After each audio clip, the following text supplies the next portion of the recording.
Alrighty.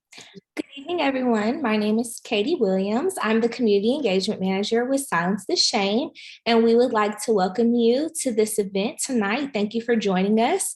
Today, you'll be viewing a panel discussion entitled Addiction, the Epidemic Within the Pandemic. We'll first introduce you to tonight's moderator and panelists, but before we do that, we want to go over a few housekeeping rules. You all are muted, but we would love to engage in some conversation with you this evening. If you're viewing from Zoom or Facebook Live, you can submit questions to the Q&A function or the comment or chat section. We will have a team back here to make sure your questions are answered either by the panel or of experts or one of us. Additionally, tonight's discussion does address a sensitive topic, and we want to be mindful of this experience for everyone. Therefore, while engaging in discussion in the chat or asking any questions, we ask that you refrain from asking specific details related to someone's lived experience and be mindful of the contents of this discussion that they may act as triggers. Please continue viewing at your own discretion. I'm going to go ahead and turn it over to tonight's moderator to introduce herself and as the panelists so that we can get our community conversation started. Thank you so much. Shanti? Yes, hi, thank you, Katie. Welcome. Good evening. My name is Shanti Das. I am the founder and CEO of Silence the Shame Incorporated, and we exist to empower and educate communities around emotional health and wellness, particularly in our communities of color. And so I am just so honored and thrilled to be here to moderate this most important conversation. This is a safe space. So again, welcome all of our viewers that are here. Welcome everyone that's watching on Facebook. I am thrilled with the level of excellence that we are bringing to the table for our panelists this evening. And so I just, again, want to welcome everyone to this community conversation, addiction, the epidemic within the pandemic. And we're here to discuss addiction and substance misuse in the Black community, specifically as these experiences have been exacerbated by the pandemic. Approximately 44.5 million African Americans have reported to have misused drugs and or alcohol, with the majority admitting having done so due to their personal battles with depression, suicidal ideation, and other mental and emotional issues, which I can definitely attest to. It is more likely than you may think that some are either currently struggling with a substance use disorder known as SUD, is in recovery from a SUD, or have been impacted by this public health crisis in some form or fashion. For this very reason, it is important to discuss this topic and provide a space, and a safe space at that, for awareness and education. Again, I am excited to bring a fantastic group of experts to discuss this critical topic. So I want to get started. So Courtney, we will start with you. Tell our audience a little bit about yourself and why you're here this evening. Perfect. Thank you so much for having me. My name is Courtney Mckeon. I am the director on the National Stigma Initiative at Shatterproof. Shatterproof is a nonprofit organization that's working to reverse the addiction crisis. And in my particular work, I help lead up all of our state-based campaigns where we focus on public interventions that are framed as social media campaigns to reduce stigma. I am here today because I,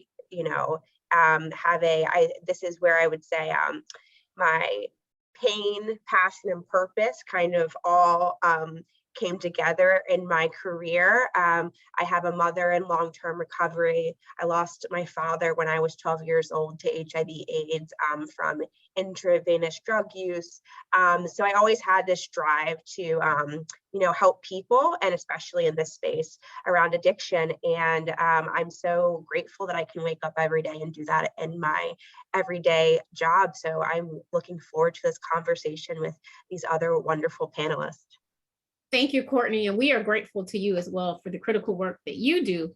And I'd like to thank our friends at the Mental Health Coalition for connecting us so we could be able to work together this evening. Next is a dear friend and colleague, Mr. Tony Sanchez, who is no stranger to Silence the Shame. We've partnered together a lot in the past. So welcome, Tony. Please tell us a little bit about yourself. Tell us what you're currently doing. And my friend, it's always a pleasure to see you. Likewise, and Shanti, it is a pleasure being here, and thank you for having me. So my name is Tony Sanchez, and I'm the Director of Partnerships at Faces and Voices of Recovery. And it's a national nonprofit, and what we do is we educate states. We lead trainings that help states and recovery community organizations operationalize recovery in their respective communities. More importantly for me is that I'm a person in long-term recovery. And what that means for me is that it's been over 20 years since I've had any mind, mood altering substance. So because of that, I live an amazing, amazing life. I get to be a son, I get to be a grandfather, I get to be a homeowner, I get to be a business owner, I get to live my best life, right? And just like it was just shared, you know, because of my recovery, I've been able to find my passion, which is to create opportunities so that others can find recovery and live their best lives as well. Thank you, Tony. Thank you for your work and your life's work from a personal perspective. I know your story and your journey, and I'm sure everyone is going to be so inspired just by hearing a little bit more about your story. So thank you again. Now, before we meet our last two panelists, I would like to highlight something significant. One important aspect of mental health is having a supportive network, including family, friends, romantic partners, and colleagues. Tonight, we will hear from family members who have experienced the journey of recovery together. That is so important and such a blessing for us to be able to experience this tonight. Candace and Mark Anthony, can you tell us a little bit about yourself? And we're going to start first with Candace. Hello, everyone. My name is Candace, and I'm a person in long-term recovery.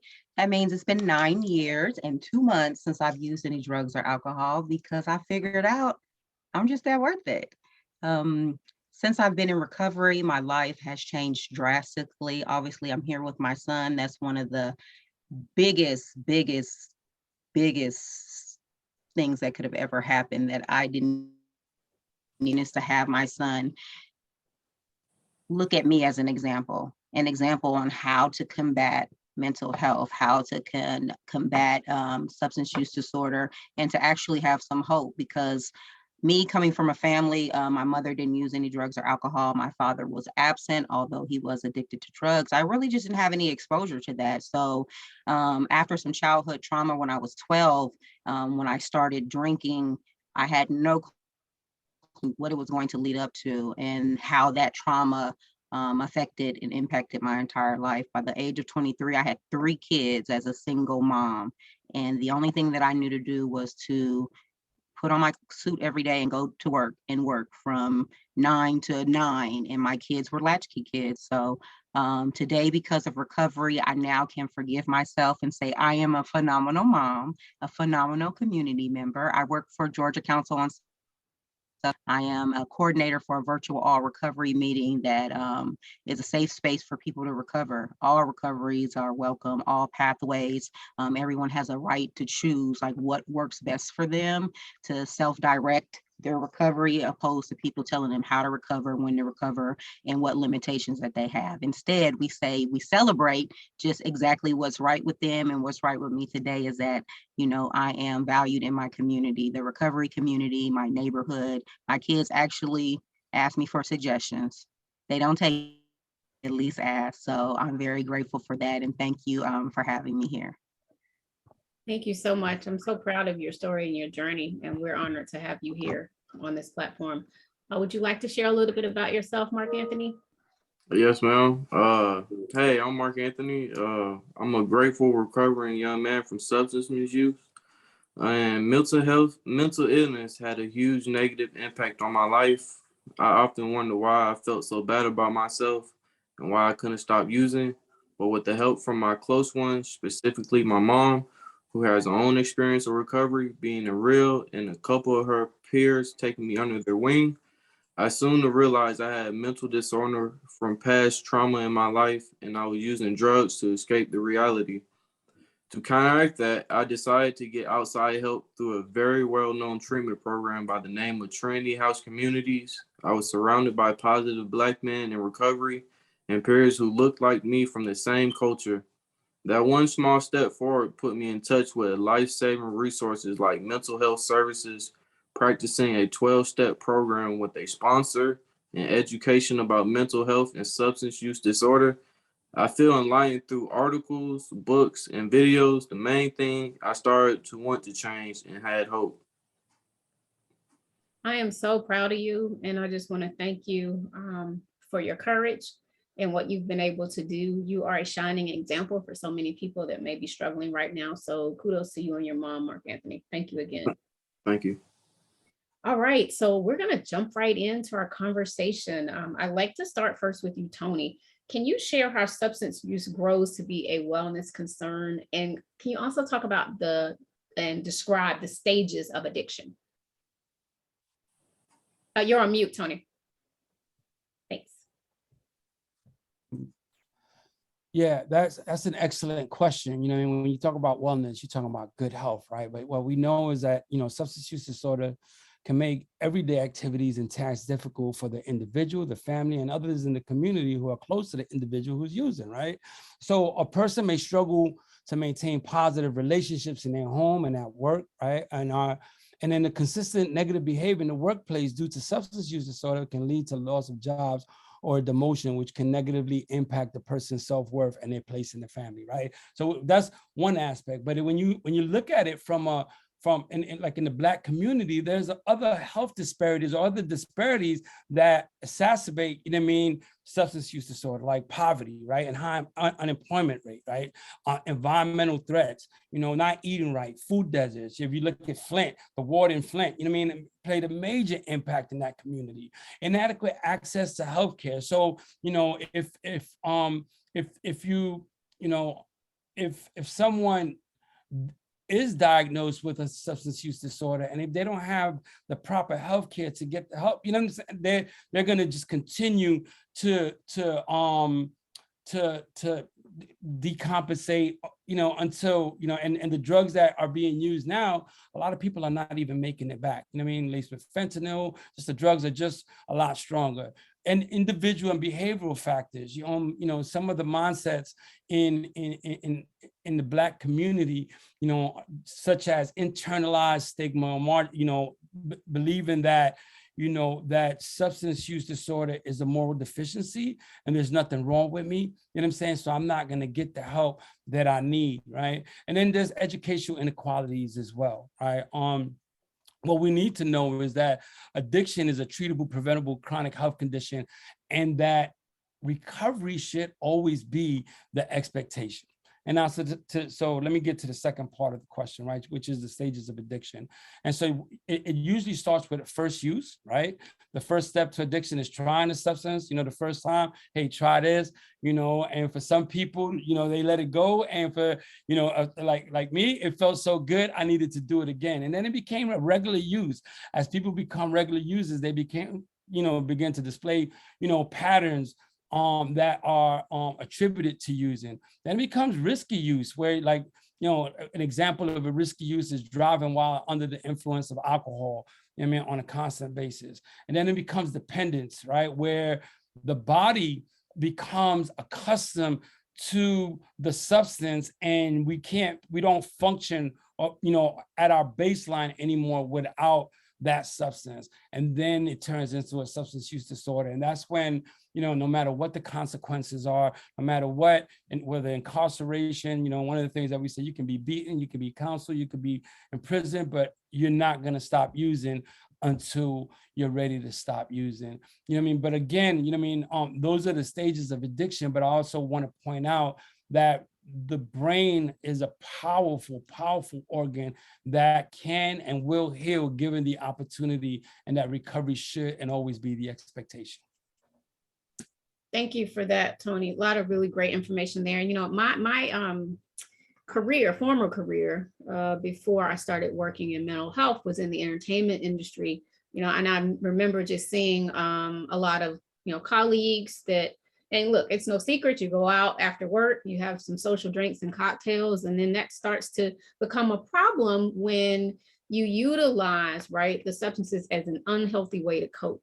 And that's when you see a lot of people develop, you know, signs and symptoms, and it happens with everyday people as well. And so certainly, again, excited about this conversation as we can bring some much needed information to our community. And I think one of the things that is still, plagues our community with getting help is that little word called stigma, right? Which is one of the reasons why we called our organization Silence the Shame, so that we can erase that stigma. So I'd like to go to you, Courtney, next. Can you talk about the stigma associated with addiction and the stigmatizing language that exists? Yeah, thank you. And Tony, you just had a great segue to, how I've been thinking about this. The stigma associated with addiction stems from a failure of the general public to recognize that addiction is a treatable chronic illness. Instead of recognizing that people believe that addiction is a choice or a moral failing of an individual. And, a lot of the work that we're doing is pushing out, evidence-based messaging to show that recovery is not only possible, it's probable. So the three types of stigma that, we usually talk about are public stigma, structural stigma, and self-stigma. Public stigma is society's negative attitudes towards a group of people. So in October of 2021, Shatterproof put out the most comprehensive survey that focused on knowledge, attitudes, and behavior of people, how people felt about people with substance use disorder, and it would in varying parts of their journey, whether in active use or in recovery. From that data, we saw that only 41% of respondents reported that they would be willing to have someone currently using substances as a neighbor or close friend. And even once individuals had been in recovery, only over a third were unwilling to move next door to them or have them as a personal friend, and half of the respondents were unwilling to have someone in recovery marry into their family. So public stigma further isolates people who are struggling with substance use disorder or SUD. So then you have structural stigma, which refers to system level discrimination, such as cultural norms and institutional practices. This generates structures that explicitly or implicitly exclude stigmatized population from participating in society. And then you have self-stigma, and this occurs when people internalize these negative stereotypes, which serves as a barrier to treatment.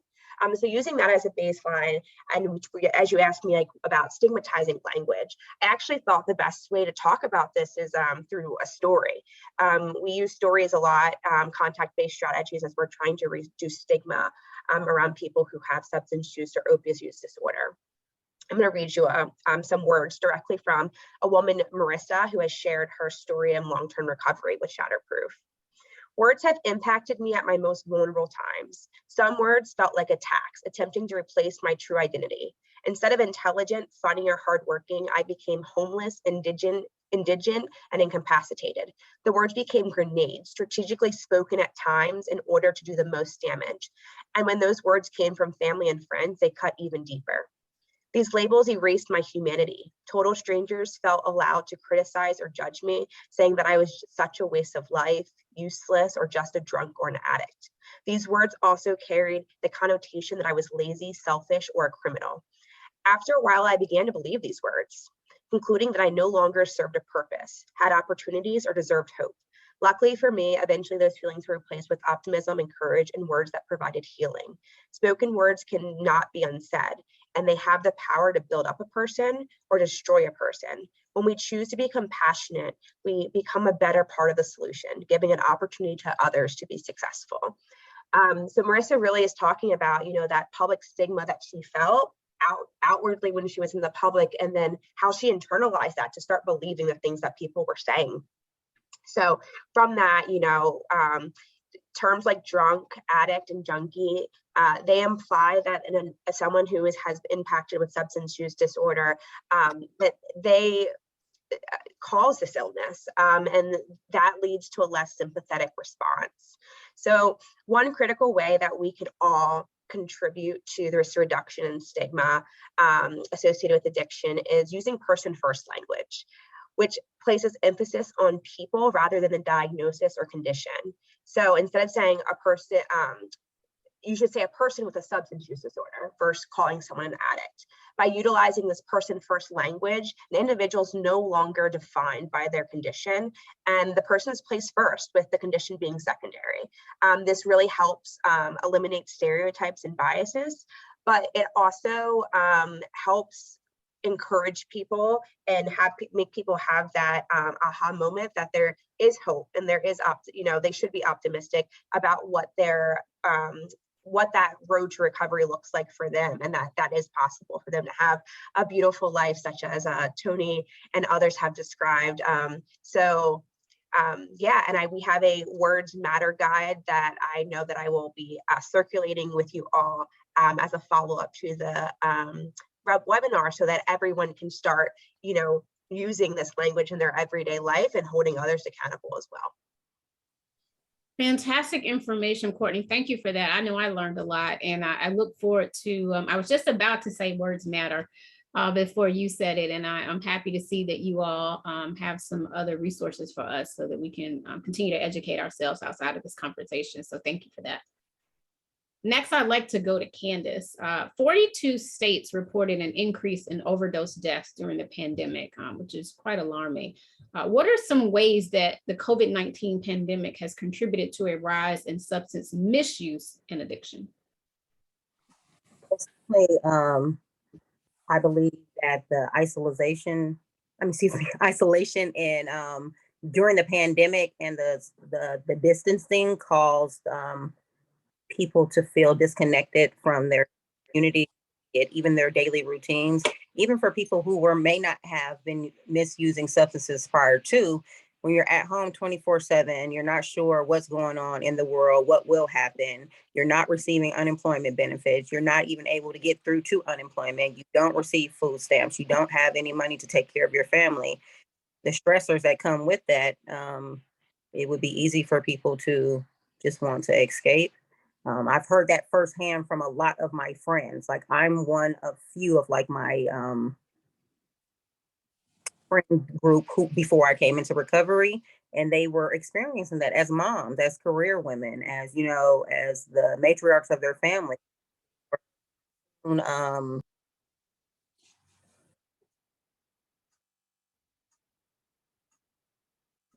think we might have lost Candace there.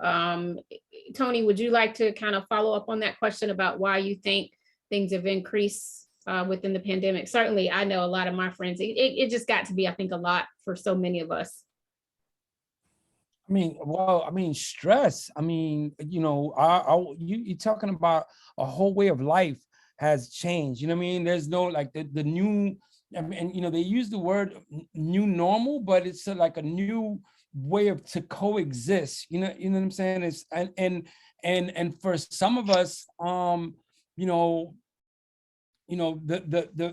simple things that kept us connected, right? Because one of the things that we say is that the opposite of addiction is connection, right? But during the pandemic, we had to isolate. You know what I'm saying? We had to stay within our homes. We had to, we were limited to the interactions of the very thing that keeps us well. And for a lot of people, their answer was to start using. So during the pandemic, overdose rates rose at a astronomical rate. Yeah. And one of the things that happened too is that data started to come out that people of color started dying at a higher rate than white people as well. And then again, if you want to make the connection, the correlation, Courtney just talked about stigma, right? And she mentioned internalized stigma, the belief that we shouldn't, that we have nothing to be depressed about if we have enough food, you know what I'm saying, that it's all in our mind and you need to snap out of it. So a lot of people of color, especially in my family, in the community that I grew up in the Bronx, we didn't go to therapy. We didn't get support. You know what I'm saying? We just dealt with it. And this time, nobody has seen what we're going through, what we've been through in the last 2 years. You know what I'm saying? And so, so from an adult perspective, but look what's happening to our young people. You know what I'm saying? The way that they go to school, you know what I mean? Mothers and parents having to become educators, but still maintain a full-time job. The stresses are astronomical, you know what I'm saying? And people need it. People will find ways to release that tension or that stress. And sometimes it's not a healthy way to do it. That's right. And we're going to pick back up. Thank you for that, Tony. Candace, do you want to pick back up? I know you were telling us about your friend group and how many of us kind of just had to exhale. And sometimes we were having that cocktail and it turned into a few after work. What did that look like for your friends? I think you're muted. Yep, there you go. Uh-oh. Yeah. Candace?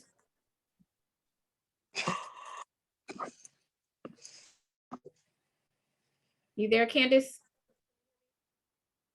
Sorry, we're gonna blame it on AT&T, Xfinity, Verizon. We're gonna charge Exactly. Verizon and now her heart because she has some incredible information to give. Can you hear us, Candace? I can hear you. Can Okay, you hear go me? ahead. Yeah, let's just go ahead and let you finish that thought. Gotcha. I'm sorry if you can't hear me. It definitely is. Go ahead. So just listening to my friends, their experiences as mothers and career women and working from home and being the teacher and the principal and the provider and the full-time employee, just resorted to, excess drinking or trying to cope with the stressors of the pandemic alone, with no access to mental health resources and community resources to just, stay afloat. So I definitely believe that that was a huge contributor. And then for people like me that were used to going to in-person meetings and having our in-person support to remain in recovery, when you're taken away from that and it's your routine, your regimen, it's not surprising that people just weren't able to get through it. Yeah, thank you for that. It's so many, right? We could point to so many reasons, I think, why we saw those overdoses again. And, even when I was going through a lot of my serious depression, being at home by myself, allowing myself to really just stay in my feelings. I tell people it's okay to not be okay, but what's not okay is not to get the help, right, y'all? So we can be in our feelings and we can feel away and we can be with our friend group and have that cocktail, but you don't need to take your feelings home with you when you're by yourself and you're isolated. And that's when you start utilizing substances as unhealthy ways to cope. So hopefully now that we're able to get back outside and we're getting reacclimated with what life looks like as we kind of navigate through the end of the pandemic-ish. I like to say ish because I still feel like, because I just had COVID a few weeks back, but we're still trying to figure it out. So thank you for that, Candace. Next, I'd like to go to you, Mark Anthony. According to the Substance Abuse and Mental Health Services Administration, in 2018, there were 2.4 million young adults. 7.2% of young adults diagnosed with both a mental illness and a substance use disorder. One, often substance misuse is the result of internal struggles. Could you share how you have learned about and began managing your mental health amidst recovery? Okay, I strongly agree that most substance misuse is caused by our past and current experiences. Because when hard times hit, most teenagers and some adults don't know how to deal with it. For example, I was raised by a single mother. Most of the time, she was working to keep a roof over our head and provide for my other two siblings because our father wasn't helping. She was young, didn't know how to do it. I didn't know how to deal with my dad's absence. My mom was working and being impatient or tired. I had no coping mechanisms. We were latchkey kids. I basically had to raise myself. So I picked and choose what I wanted to do and who I wanted to hang around. And I always seemed to choose the wrong answer, which led me to marijuana.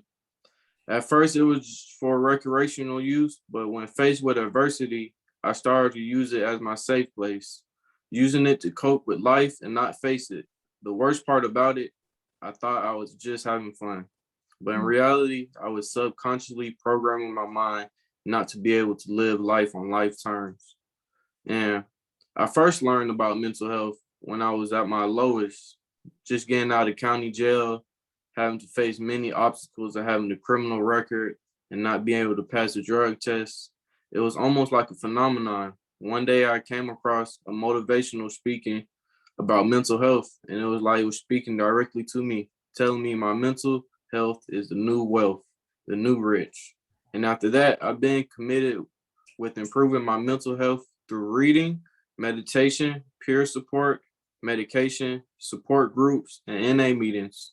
Today, I feel like I am experiencing true nirvana and finally have peace about what I've been through, some by no choice of my own, and realizing who I really am. Mark Anthony, young king, can y'all just give it up for this young man? And that is Candace's son. Both of you all are just, what a beautiful experience. So eloquently put and just really personal. And thank you for sharing in your own words, you know, how you were able to get through it. We are here with you. We are on this journey with you, Mark Anthony. You have a new circle of support. I know you got a ton of people, but we are all so proud of you. So everybody that's viewing right here, whether you're on the Zoom or you're watching on Facebook, we salute you, young king, and just tell you to keep going. And God has big plans for your future. So thank you again for that. Thank you. All right, I want to go next to you, Courtney. In a study conducted in 2018, data showed that only 18% of people identified as needing substance misuse treatment received treatment. These gaps were significantly larger for Black and Brown communities. For Black and Latinx groups in the US, 90% and 92% respectively diagnosed with an SUD did not receive addiction treatment. What factors do you believe contribute to these disparities? Thank you. That's a wonderful question. The failure to treat Black and Brown communities for substance use disorder, it's a systematic issue. This isn't an isolated issue to the treatment field, to substance use disorder. We're looking at symptoms of centuries-long discrimination and racism across many facets of our society. All of that contributes to racial disparities, and that's why we have to look at all the social determinants of health when we're trying to find solutions to these public health issues. For example, we're looking at insurance rates. We have, white individuals, there's about 6% uninsured, whereas when you start to look at Black individuals or Latinx individuals, it's 12% and 16.1% uninsured, respectively. Approximately half of those who are insured of the Black community are on government insurance, and 40% in the Latinx community are on government insurance. Once you start to think about the possibilities for treatment and you factor in insurance, you lose a lot of flexibility in what your treatment options are. Even if your inpatient treatment could be covered by your insurance, it makes it impossible to stay in long-term treatment centers. And, everyone likes to talk about these 30-day recovery programs. And the truth is that while there's many pathways to recovery, but it takes longer than 30 days, it's every day, it's a process, so some other things that we have, found in the research that we have done around health disparities in the addiction field is that buprenorphine, which is an FDA-approved drug that treats opioid use disorder. So that's the fourth piece of stigma that we like to call out medications for opioid use disorder, and people saying that it's trading one drug for another. We find that is most concentrated among white individuals. So for every, it said the stat is that there's 35 white patients who receive a buprenorphine prescription for every one person of another race or ethnicity. So that is ridiculous. This is a FDA approved effective to help, and people can stay on it long term to remain in recovery. And the fact that it's not being prescribed to other individuals at the rate it's being prescribed to white individuals, even though the rate of substance use disorder is the same across races, makes no sense. We also know that Black individuals enter addiction treatment 4 to 5 years later than white individuals. And I think when you start to think about that, it goes back to the earlier point about systematic distrust, right? So as we're thinking about this, and I would love to hear, others' perspective on this, there's so much mistrust in the healthcare system for, very valid reasons. The opioid, you have the war on drugs where it wasn't this problem, it was more of a problem of the people, who were using the drugs. And then you switch, it becomes the opioid epidemic, right? And you see all of these, all these white individuals being impacted by this new issue. And now it becomes a public health problem, right? Now it's something that we're talking about on the larger scale, and how can we, to me, it's really how do we start to build that trust back, and I think those are the solutions that we need to start thinking about, so that we can encourage and create roadmaps for Black and Brown communities to safely enter recovery, stay in recovery, afford recovery, and the treatment that they need. But yeah, I would love to hear others' perspective, because I love this question. That's a great question, but in the interest of time, I think we're gonna kind of keep flowing through to make sure we can get through for Q&A. But wow, Courtney, you gave us so much wonderful information. The sad part is just that, the stats just don't add up, right? It's so many things that happen that don't give us access in Black and Brown communities. It's interesting how the narrative, changes, right? In terms of the media and how they shape things. It's just so much work to be done. And I truly wish we had more than an hour. I do want to kind of keep going with this same theme and go to Tony. So with keeping these disparities in mind, Tony, approximately 14% of the US population is Black, right? And they use substances at similar rates as other populations. Still, they represent 29% of arrests for drug offenses and 33% of people incarcerated for drug offenses. What have you identified to be the most significant concern of this disproportionality? So that is an excellent question. And, Courtney just hit a lot of the points that I was gonna, that's related to my answer to this question. First and foremost, the intersectionality between behavioral health and systemic racism. You know what I mean? That we can't talk about it. You know what I mean? We can't talk about this challenge without it, right? You know what I mean? And stigma remains strong in the Black community, and the causes of African Americans to stay away from receiving treatment and services.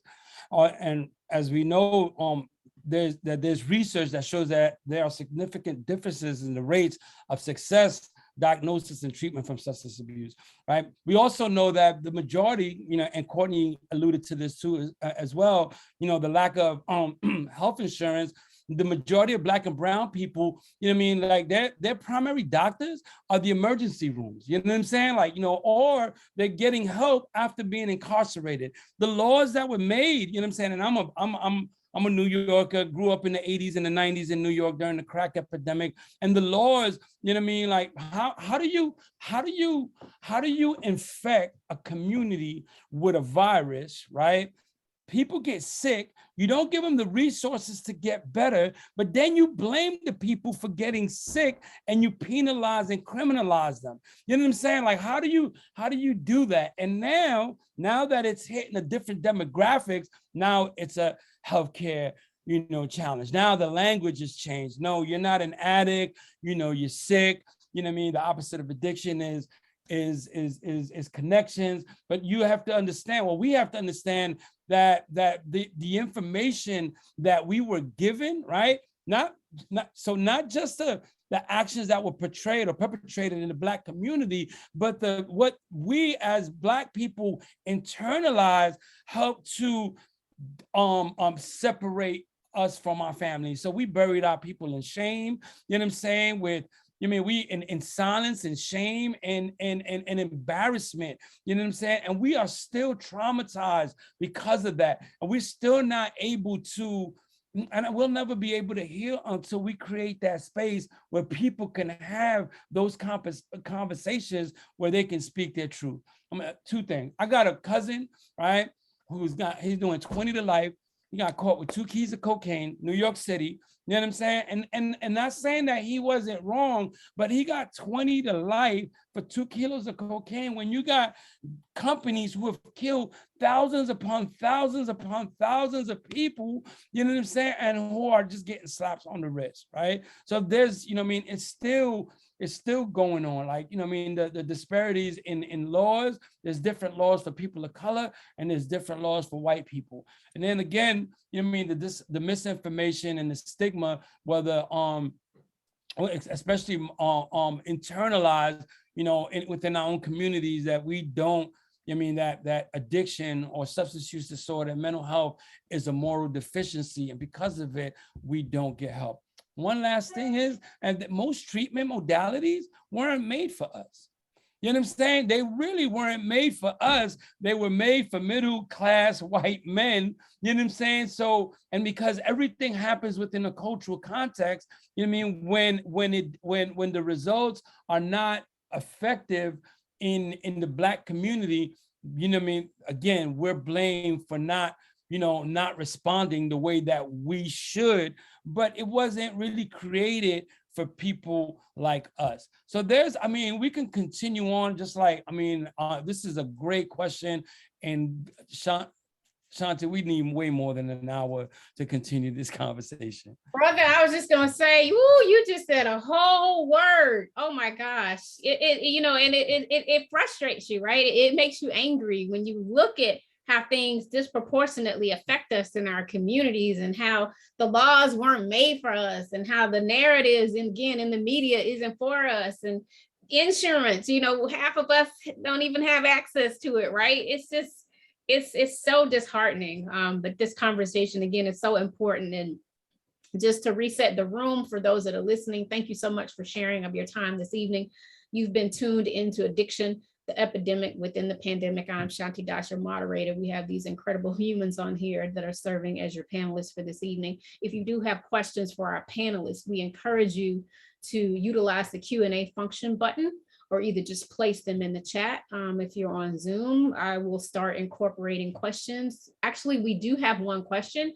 So I'm gonna do our final question and then start Q&A at 7:15. So I wanna go back to Candace and Mark. What can people do to support their loved ones who are not yet in recovery?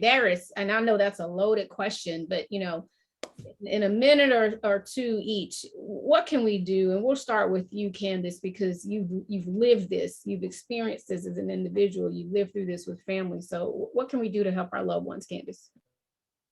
Thank you for asking the question. Thankfully, when I came through my situation, my family, they were very supportive, and my friends, if anything, they didn't think that I had a problem. So it really would have been great to have, access to people in my community and directly, working with people who had lived experience, because I didn't hear much of that until I started going to 12-step meetings. But one of the things that I hear from many of my peers in a group that I facilitate is meeting people where they're at, like meeting them where they're at. It was even difficult for me, being in recovery for many years, to meet my son where he was at the time, because I desperately wanted to save him. I wanted to fix and manage and control everything, and I wanted to tell him what he needed to do. And I was not conscious of that, number one. And number two, I only knew how to get into fixing mode for my kids. I didn't know how to allow them to express what they were feeling, what they were going through, without me imparting like what I think they should do or how they really may feel. So that was a huge challenge. So meeting people where they're at and just bridging that gap and allowing them to direct their care, to say what they need and what support would best look like for them, opposed to just, grouping them into, this is what worked for me, you need to do this. Because I lost a friend last May at 52 years old to alcohol use disorder. And had I known then what I know now, I feel like it definitely would have given her more hope than what she was able to receive with people just telling her what she needed to do to save her life. And she just didn't have hope because she didn't feel that she could measure up to that. So definitely listening, hearing people and meeting them where they're at. Sorry about that, I was muted, but that was saying that was such great advice, meeting people where they're at, making it a collaborative effort, listening, being that ear sometimes, and saying, I'm here for you. How can we do this together? thank you again for your work and your continued work, Candace. Mark Anthony, do you have anything to add, or you don't have to add anything, but if you like to say anything, feel free. Go ahead. I do. I feel the best way to support is to show unconditional love, no matter what the situation is. I'm not saying be a crutch, but because it will require the person to want to change first, but always knowing that you won't be thrown away or abandoned, and that loved ones can still have healthy boundaries and be an ally, and that my mom didn't give up on me. So we bumped heads, but we stayed committed, and that was the first step to changing. As persons, acceptance of being powerless over their addiction, let them come to terms by themselves that they're sick and tired of being sick and tired. Families and friends should continue to be a positive role model to show them that they can live a happy life without the misuse of substances. Wow, thank you. Such great information. Again, we're just so proud of you and your mother. Thank you again for being here. I'm going to go to our first question. It's 7:16 now. How do we, and I'll direct this to you, Courtney, how do we change the fact that treatment was not made for people of color initially? I know we heard Tony talk a little bit about that, and you've even, I think, alluded to some of this. What are your thoughts on that? Yeah, that's a great question. So I'll focus on my experience. And again, my experience is right now is in the stigma reduction area. And what I've been thinking about since Tony said that is, you know, how right now we do state by state stigma reduction campaigns. And we start the campaigns with a survey to understand how different demographics, what are the different types of stigma that they hold. For example, when we did this work in Pennsylvania, we saw that individuals who are living in Philadelphia and who identified as Black had more stigma around medication for opioid use disorder. Whereas when we moved out, you know, to rural areas of Pennsylvania and demographics, you know, that were white, they had more stigma to having someone who had a substance use disorder as a coworker. So we use that information and that data to ensure that we are targeting messaging accordingly. We want to make sure that our approach is specifically tailored to what the communities need. Where are the areas that they need to, you know, need education, need to hear stories from people who look like them, who are from their community. And I think as we've been thinking about, you know, we think about how do you scale something like this? We're seeing great results in our programs in Pennsylvania and Kentucky. And we've been having this wider conversation, like stigma is so important. We need to, stigma is the first step. We have to break down stigma in order for people to start going to get treatment, and, you know, wanting to, you know, see that recovery is possible. So it's like this big question is like, can we do a national campaign, right? And I've been thinking about it, and I'm like, when you start to do that, you start to tailor things for the masses. You start to migrate towards the majority, and you dilute the messaging. And right now, the segmented approach that we have, to Tony's point, allows us to, you know, tailor the nuances to what specific demographics, what specific geographic regions really need. And I think that is the same approach that needs to be taken as we start to think about what treatment options. You know, there's a lot of pilots going on right now in the country around treatment and what's effective, and how do you break down stigma with healthcare providers and things like that. We need to take that same lens and make sure we have the right people at the table to make those decisions. Stop making decisions in vacuums. Bring the people in the community, the people who are most impacted by the decisions that are being made. Give them a seat at the table to help make those decisions. Thank you. That was great. Certainly have to have people that can relate, right? Having that seat at the table and being able to bring thoughtful and meaningful ways, you know, to help change these laws, right? And to lobby for better care for everyone. One of the next questions, I think we answered a little bit already with Candace and Mark, but quickly, can you add anything to this, Tony? What can we do being a loved one when you recognize someone close to you that may have an addiction? Anything else you'd like to just further add to that? First, I want to bring back what Mark Anthony said, which was the unconditional love, right? It starts with that, right? But also, I mean, and quick story. So my, substance use disorder runs in my family. So my son, he has challenges with alcohol.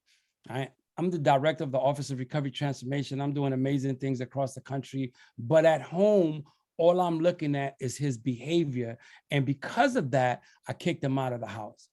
Right? The day that I kicked him out the house, the very next day, I get a phone call that what happened with Ray Sharp Brooks in Atlanta at the Wendy's. Right. And I go to the protest. I needed to see what was going on, right? Because I couldn't believe that this just happened to Ray Sharp Brooks when the whole world took a knee for George Floyd. You know what I'm saying? And so, but I just kicked my son out 2-3 days before because of his behavior. The very next day, after that Saturday, after Ray Sharp Brooks was murdered, I get a phone call, and it was from my son, and he had got arrested for DUI. And what happened was I started to cry because I was so happy, right, that he was able to make the call. You know what I'm saying? But it also let me know that I was wrong. You know what I'm saying? That I was doing the very thing that other people do, is that, instead of looking at the underlying challenges that, of substance use disorder, I was actually judging them because of the behavior that I didn't agree upon. You know what I'm saying? And I was ostracizing them, and I was pushing them away. You know what I'm saying? And that's not helpful. And so I had to just humble myself, get honest, and apologize, and go get my son and love on him and let him know that he's not alone. You know what I'm saying? And he's doing a whole lot better today. I am so glad to hear that. Thank you so much for sharing that. We're getting close to our time for our closing remarks, but I know we have a couple quick questions, so we're going to try to breeze through them. So if you can answer them in 1 minute or less, I'll give this to you, Candace. How do we advocate for ourselves and bring others along, right, as it relates to healthcare? Being able to take, because I know being a woman, I feel like, especially as a Black woman, we have to advocate for ourselves when we go into hospitals and we go see doctors. How can we better advocate for ourselves in recovery and bring others along with us? Whew, that was very challenging to learn, but through adversity, I feel like I'm very skilled at it now. I'm probably overly aggressive in advocacy, because I often think of, like, when people are faced with hard situations that you don't really know how to process yourself, to go and speak up for yourself and feel minimized or feel unheard, that is the worst feeling. So for me, I love to share information like this platform, exactly what you're doing, sharing information. Everyone has the right to information. It should not cost you to have to hire someone to represent you when we're community members, we're family. Like you said, you Auntie Shanti to Mark Anthony. Our youth and our young adults and our people in our community should not feel like you have to have money to figure out how to navigate the system.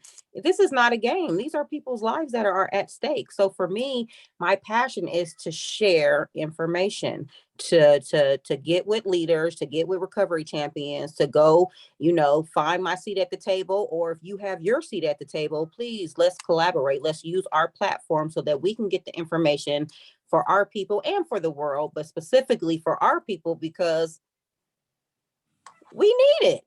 We absolutely need it. So now, to stand up for myself in recovery, it's not anything that I'm ashamed of. I speak out loudly about my recovery, and I just pay close attention, and I try to be wherever I need to be to be recognized, so that my voice will be heard, and so that I can network and research as much as possible. So I'm open to collaborating with everyone on the panel to make sure that we can, get information out to our community so that they can feel like, hey, we have a fighting chance, because we have rights and we are highly intelligent, and we need those funds funneled into our communities because we need them now. 100%. I agree. And we're so excited. May is Mental Health Awareness Month, and We had Senator Anderson from the great state of Georgia wrote a resolution on behalf of Silence to Shame, deeming May 1st as Black Children's Mental Health Day in the state of Georgia, first state to have it. So we're going to bring in these behavioral health and addiction conversations into the overall mental health conversation as we do this critical work.